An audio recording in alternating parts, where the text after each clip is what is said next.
Be the best on three. 1, 2, 3. Be the best. Sweet shoes.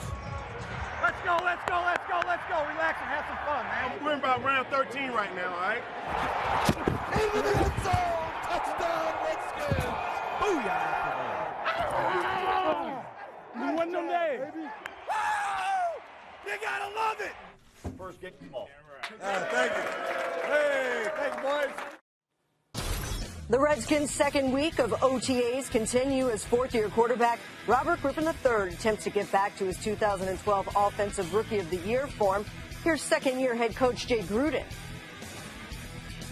Well, I think he's taking the right steps. You know, it's still OTAs, nobody's hitting and all that good stuff, but we are getting some great looks from our defense. You know, we're in shorts, but we're getting some good full-speed looks. You know, there's no contact, obviously, but the timing, the rhythm of your offense still has to be intact.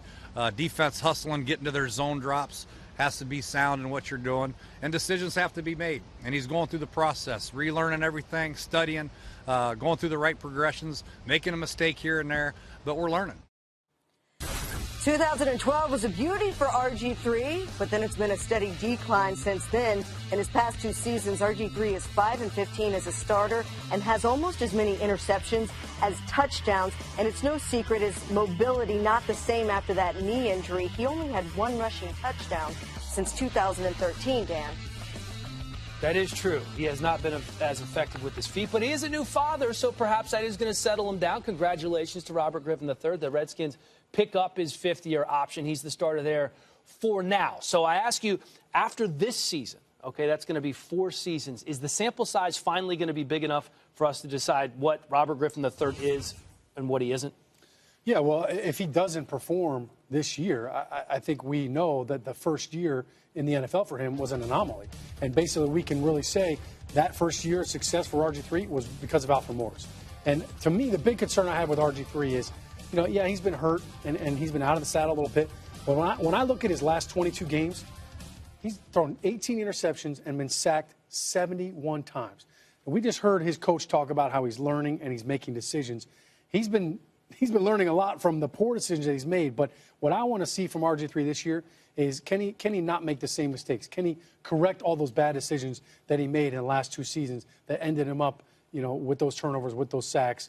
That's what I really need to see from this guy. I would say the key, though, to me has to do with if you're not running the right system. RG3 is not a drop-back passer, a pure drop-back passer. Can he throw from the pocket? Absolutely. That's not what he does. The reason they were successful had to do with Coach Shanahan devised an offense around his strengths and the skill sets, much like what Carolina has done.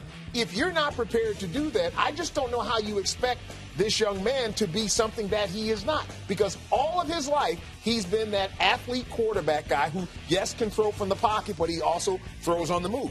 And if you're trying to make him a 3-step, 5-step, 7-step, I don't see how that's going to be a successful play consistently and not utilizing the abilities that he has. And we talk about Robert Griffin III being on the hot seat. Jay Gruden certainly on the hot seat as well. And wouldn't it behoove him to mold this offense around what Robert Griffin III does well? Because that's the hand he's been dealt. But there could be a little of that Gruden stubbornness in the bloodlines, too. So you have to wonder about that. He doesn't seem like he's willing to change just quite. And it's the same crop of quarterbacks this year as well in Colt McCoy and Kirk Cousins.